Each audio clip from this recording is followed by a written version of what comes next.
Good morning, everyone. I'm John Myrie, and welcome to the Wisconsin Northland Outdoors. On this week's show, we have reports and tips from Jarrett McCarthy down at Hayward Bait and Bottle. And then again, we have our local DNR fisheries biologist, Max Wolter, on talking about some of the things coming up this spring. And then lastly, some great panfish tips for you from fishing guide Erik Thue. Lots to cover on this week's show, all coming up right after these messages. The Hayward area is a true snowmobile mecca with over 600 miles of groomed trails. In the middle of it all, you'll find us at Hayward Power Sports. We're open from 9 until 5:30, Monday through Saturday, with sales, service, parts, and rentals. Plus on Sundays, we're open for rental pickup and drop-off only from 9 to noon. Hayward Power Sports has 14 people staffing our parts and service departments Monday through Saturday. With state-of-the-art computer diagnostics and the most highly trained techs, nobody can get you back on the trail faster. Plus, with over $1 million parts inventory, we're likely to have your parts in stock. Hayward Power Sports is your Polaris and Skidoo dealer with the region's best selection of new and used sleds. Plus, our showroom is packed full of garments and accessories. Check out Polaris, Skidoo, Castle, 509, and Climb. Find Polaris, Skidoo, and Castle helmets and necessities like wear rods, belts, Hyfax, and oil. Want to get back on the trail fast? Come see Hayward Power Sports. Just 10 minutes east of Hayward on Highway 77 or online at haywardpowersports.com. Riding along in my automobile. Bumping into things unexpectedly? Make your first choice for collision repair. Ernie's Auto Body, featuring the most advanced collision repair facility in Northwest Wisconsin. With a state-of-the-art spray bake down draft paint booth for that better-than-new finish, laser technology for precision frame alignment, loaner cars available, computerized estimates, written guarantees, and documented unmatched customer service, the clear choice is Ernie's Auto Body, south of Hayward on Highway 63 and Nursery Road, where quality is no accident. Lynn's Custom Meats and Catering welcomes you to stop by for their great lunch menu. And while you're there, Lynn's also has a great selection of custom-cut meats and sausages, as well as many varieties of snack sticks, jerky, fresh cheese curds, and much more. Lynn's is open Mondays through Fridays from 9 to 5:30 and 9 to 4 on Saturdays. Lynn's Custom Meats and Catering in Hayward. We're recording this week's show down Hayward Bait and Bottle. I got Jarrett McCarthy in here. And Jarrett, we've had some nice weather. After that cold spell we had, it's been pretty nice out there. And it looks like I don't see a lot of long-term forecasts of really cold weather. Yeah, it's been really nice out there. You know, we had a couple days where it's been nice and sunny and, you know, upper 30s, lower 40s. And, you know, yesterday I was standing on the ice fishing. I was just in my blue jeans and a hoodie, and it felt amazing to be out there. We got some warmer weather in the forecast, but I don't think any of this warmer weather will hurt the ice all that badly. What are they catching out there as far as the fishing? As far as fishing goes right now, crappie and bluegill have been really good. Northern's been solid. Wally's kind of slowed down. But yeah, right now I think just about everybody's out for the panfish bite. You're hearing reports of whether they're coming up off the bottom or if they're all down toward the bottom or what right now, and they're in the deeper basins yet? So when I was fishing them yesterday, I had a little bit of both. The more active fish that I had were suspended down. I was fishing, 15 to 20 feet of water. Most fish that I was catching without problem were coming in between 7 and 13 feet. And then occasionally you'd see a couple roaming around the bottom and you drop down to them. And you get one or two most of the time, but it seems like those fish that are cruising the bottom are fairly inactive. It's those high risers that are the ones that you're going to get to go easily. Yeah, well, there's probably a little less oxygen on the bottom. That starts to dissipate as the winter drags on here, and that's why the fish come up higher. So the fish up high probably got better oxygen. I don't think we have an oxygen problem out there yet on any of the lakes that I've seen. But, as far as the time of day, you seeing or hearing anything there on the fishing? Yesterday we got out there early morning. It seems like they didn't kick in till later in the afternoon. But, we had a whole bunch of people around us, and, a lot of people were swinging and missing. As far as time of day, no, haven't heard anything special, but, those low light periods, especially for crappie, that'll always entice a few more bites. And perch fishing's actually been pretty good. I've seen some decent perch fishing. I saw one person had a nice mess of perch on one of the lakes. That usually picks up this time of the year. Yep, I've been seeing that too. Seems like quite a few guys are starting to get in on a good perch bite. Those perch are coming up onto those mud flats right now. They're going to be getting ready to spawn at some point. But the perch are there, and once you find, a couple of them, usually you get onto a school, and then the hard part is just staying on them. And pike are always, we got a few weeks left, a couple weeks here before the end of the game fish season, right? Yeah, yep, that first full weekend in March is that last weekend that you can fish game fish until opener. But yeah, pike fishing's been really, really good. A lot of guys are going out there using bigger baits, and they're using dead baits right now. Now, dead baits usually start to kick in as we get later in the winter because there's more fish gill laying on the bottom, and pike are real opportunistic when it comes to what they want to eat. They are, yeah. And, if you're looking around your bucket and you've got a whole bunch of minnows and you're holding your nose, that's what the pike love. They like that smell down there. So it's like catfish. Exactly, yep. Well, anyway, Jarrett, I know you hearing much from up on the big lake at all? I know there have been ice fishing up there. We heard just a few things. We had one of our guides come in before the weekend got going. They were up there and they were getting some whitefish and some herring, but no, I haven't heard a whole lot up there. I don't know how many guys are going to get out for stream fishing. There's just a lot of snow out there, make it very difficult for the real late winter, early spring stream fishing for trout.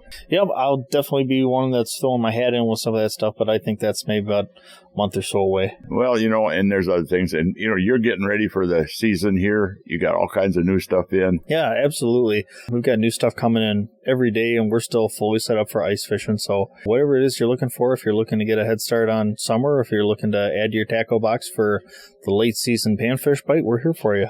Well, you mentioned tackle box, adding to your tackle box. There's all kinds of stuff that in the last year or two that have come out from Plano, I know, for reorganizing tackle, plus other companies. A lot of different ways of little boxes, things that are more designed and better. Absolutely. One of the most interesting things that I have found, something that's not massively available yet, but something that all anglers should check out. The company is called Fishmore. They've got all these unique tackle boxes that custom fit certain baits. So if you're out trolling all the time and you're constantly using, let's say, a deep diving flicker shad, you can go onto their website and you can custom make a Plano 3700 box to a box that's got, it's like a foam insert that custom fits, 10 to 20 lures so that every time you want to go out and use the lure, you're not constantly detangling hooks to get it out. So it's really, really cool. Something that all anglers should look into if you're an organization not like myself in the boat. Well, usually we carry way too much. Myself, if my boat sank in the middle of the lake, you'd think that Hayward Bait went down in the middle of the lake. Be a lot of people scuba diving down there. Yeah, be a lot of things floating. I would hope anyhow. Anyway, I want to thank you for talking to us here and telling us what's going on. Absolutely, John. And everybody, hope we get an early spring. Yep, I'm ready for open water. You bet, me too. Well, folks, we need to take a break right now and hear from some of the fine sponsors that make this show possible every week. When we come back, we've got yet another talk with our local DNR fish biologist, Max Wolter. So stay tuned. We'll be back right after these messages.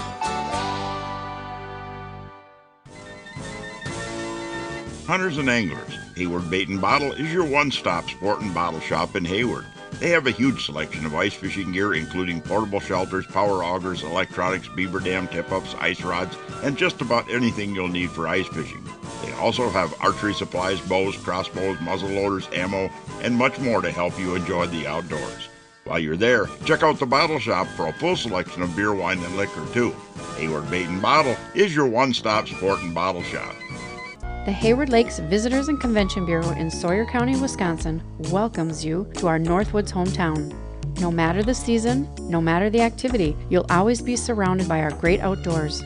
What more could you ask for in a vacation destination? Woods, waters, world-class events. Contact us for information on lodging, dining, attractions, events, trail conditions, and more. Order your free vacation guide and start planning your getaway today. Visit us at haywardlakes.com or call 1-800-724-2992.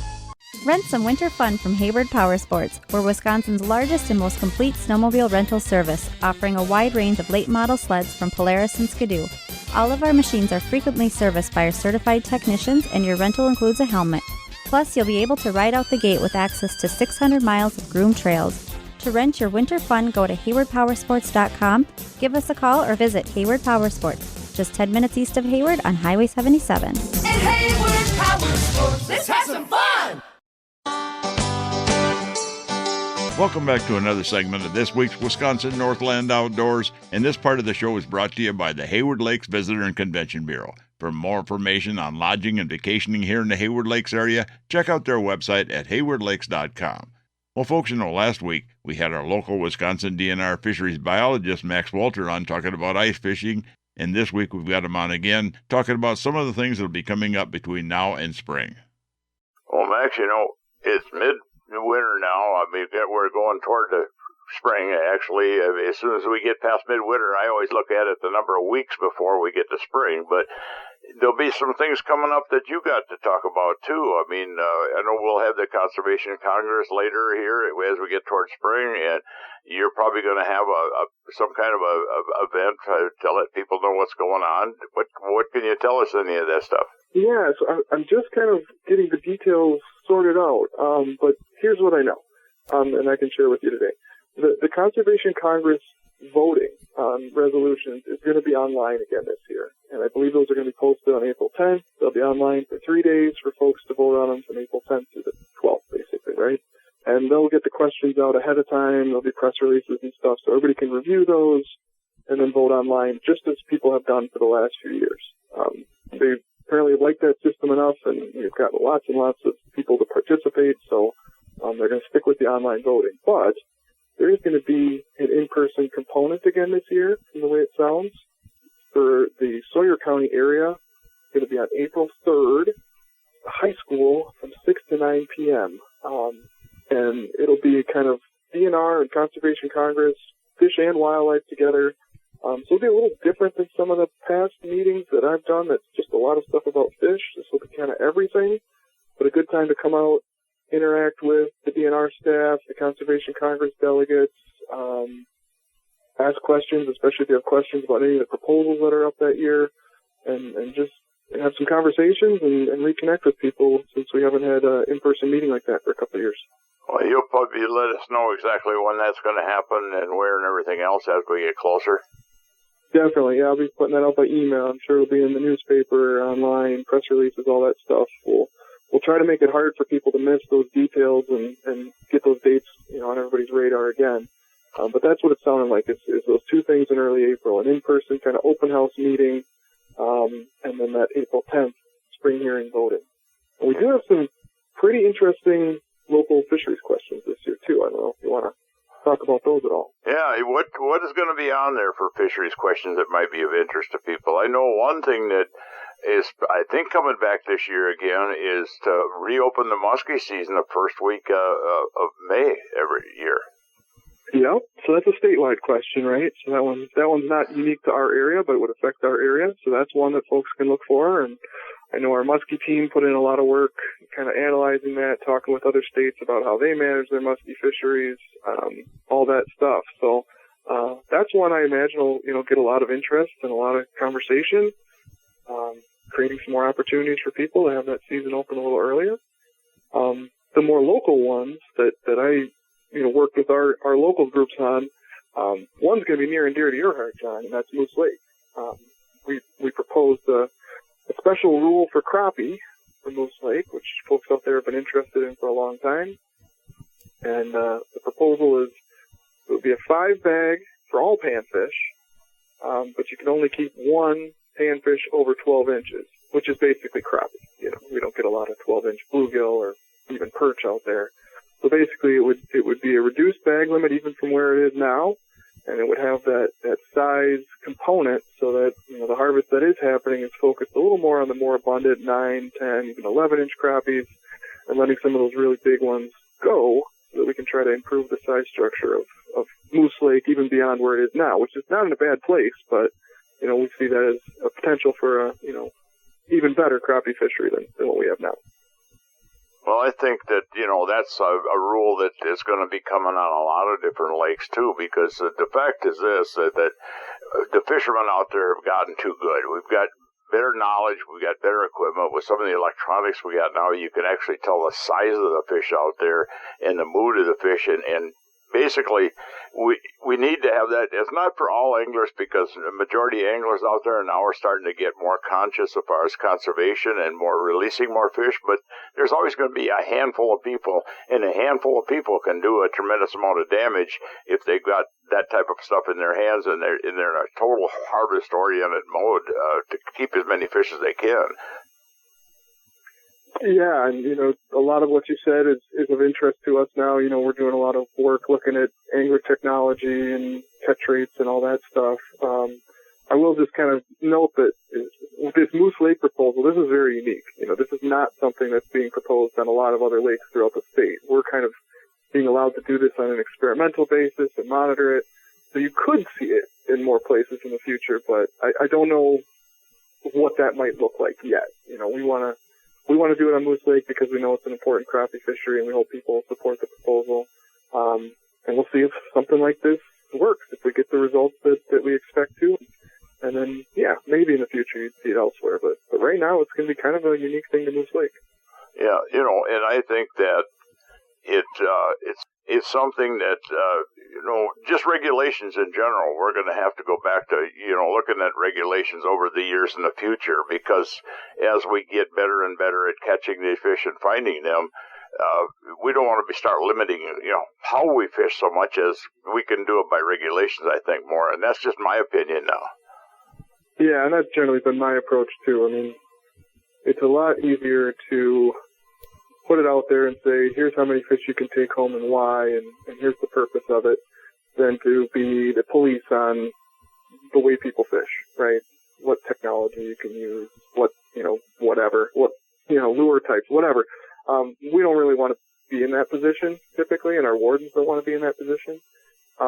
So it is looking at, you know, where do we need to restrict things? Where do we need to, you know, manage harvest by the collective, by all anglers? And that's typically what we see. Is it's not, in most cases, it's not just like 4 or 5 people that are taking way too many fish. It's, you know, everybody, hundreds and hundreds and maybe thousands of people, depending on the lake, everybody taking their cut of the fish, and that's where you see the, you know, the numbers coming from.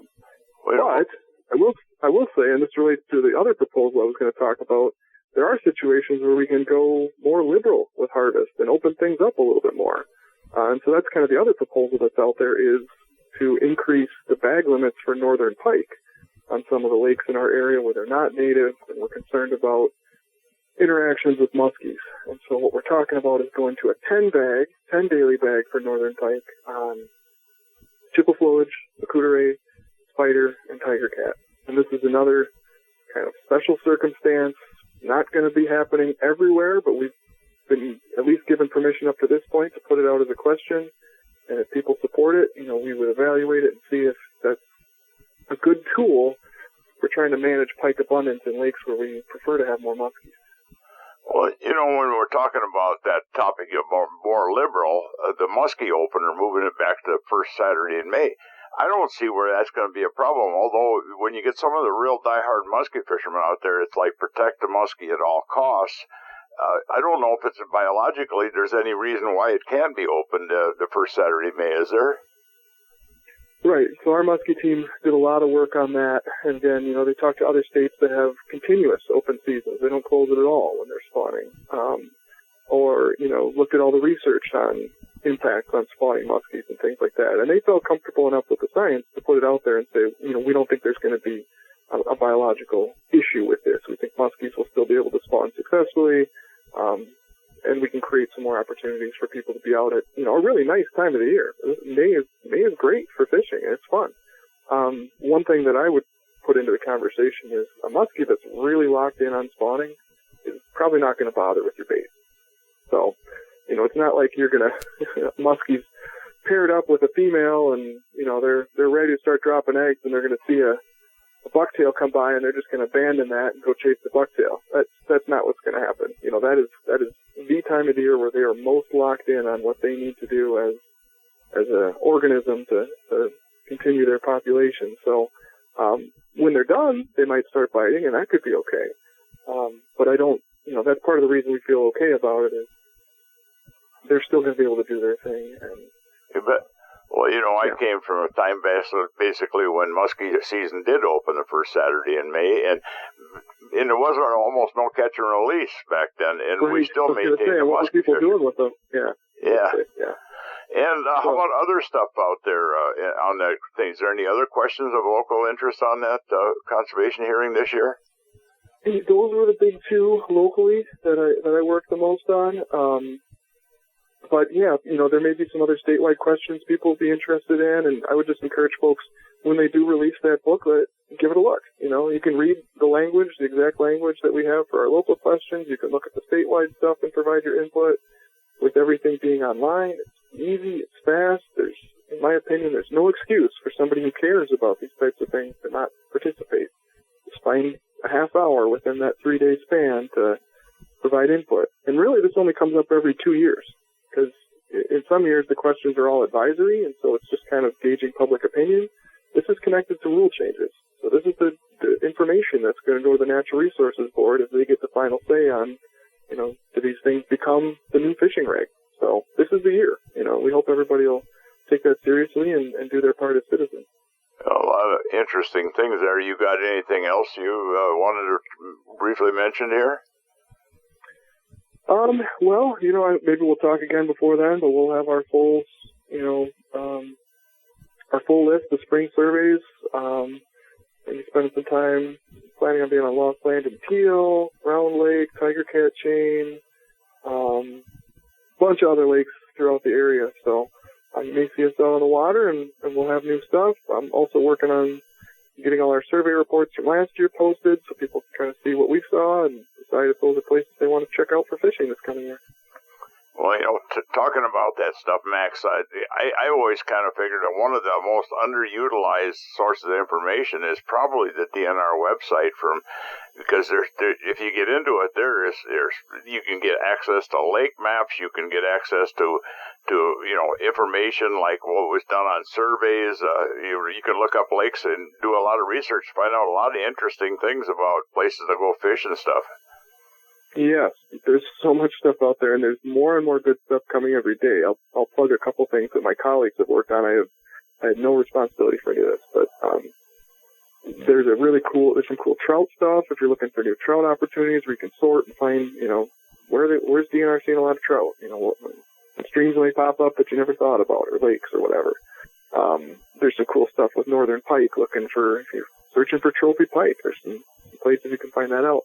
And then we're going to be putting even more and more stuff online in kind of a searchable format where anglers can kind of explore all the different water bodies we have out there and find the type of angling experience they're looking for, or find the type of fish population they're looking for. So, yeah, poke around on the DNR website. I guarantee you, if you haven't spent time on there in a while, you'll find some things that are interesting. Right. Plus, I know that if you stop by any DNR service center, there's all kinds of printed materials available on different topics, too. Right, yep, and the closest service center to us right now that's open for customer service is Spooner. So folks, if they're over in the Spooner area, you can stop by there and the folks will take care of you and answer questions or whatever. I'm still available by all the means. People can contact me, phone, email, whatever.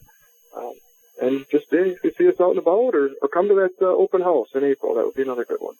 Well, Max, it's been a pleasure having you on here again. Hopefully we get a chance to talk to you here as we approach spring a little bit more, but lots of great information. Yeah, thanks for having me. Glad to get all that out in the world, and we'll be seeing people around. Well, thanks again, Max. Yeah, thank you. Well, folks, we need to take yet another break and hear from even more of the fine sponsors that bring this show to you every week. When we come back, we'll be talking ice fishing with Hayward Area Fishing Guide Erik Thue. So stay tuned. We'll be back right after these messages. Hey folks, come on over to Hayward Ace Hardware and check out the area's largest selection of firearms, ammo, and accessories. We carry top brands like Browning and Sig Sauer, and we have a great selection of the newest and hard-to-find models. We've got a large selection of ammo with more coming in daily. If you need a scope, we carry great brands like Leupold, Hawk, and EOTech, and we'll even mount it and bore-sight it for you too. We even sell suppressors and silencers. And don't forget to check out our Guns of the Week. Huge discounts on a variety of pistols, rifles, and shotguns that change every week. So stop on in to Hayward Ace Hardware, your firearms superstore. Hayward Ace Hardware, Highway 63 North in Hayward, or give us a call at 715-634-8700. This year, Dr. Ostrander and his staff at Hayward Animal Hospital will be celebrating 30 years. They thank you for your patronage. Hayward Animal Hospital continues to accept new clients and offers urgent care appointments daily. For same-day urgent care or emergency surgery, make sure you call early in the day as appointments fill rapidly. They open at 8 a.m. Hayward Animal Hospital is located 1 mile east of Hayward on Highway B. Call 715-634-8971.